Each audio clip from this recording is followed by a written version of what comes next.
Un passage de lieu de Daniel Bourrion, paru chez Publinet.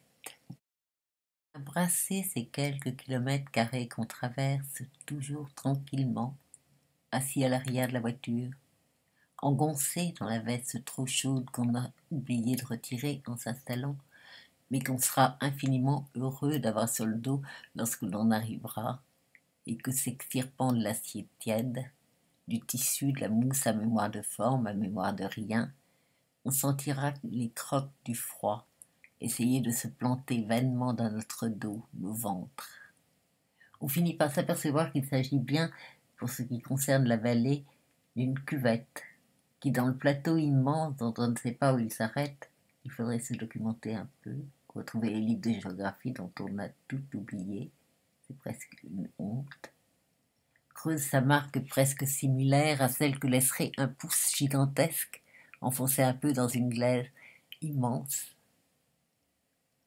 Au fond alors, centre presque géométrique, est le village. C'est là qu'on va. Et c'est de là donc qu'on ne peut pas s'échapper, bien qu'on tente une sortie à chaque fois que l'occasion qui nous est amenée est passée. Toujours on y retourne.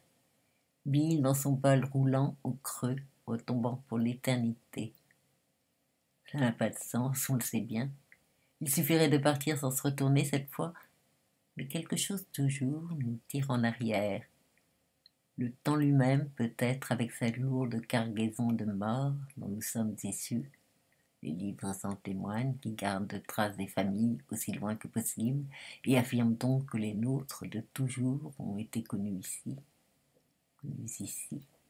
et pas ailleurs, ici, ce qui signifie que la terre qu'on voit partout est faite de ce que nous sommes, et qu'en la regardant, c'est soi qu'on regarde, et dans les yeux encore, même si à l'heure qu'il est, il se ferme de sommeil sur cette image, cette charrette chargée de milliers de cadavres qui sont de notre chair et nous attendent sur la place centrale.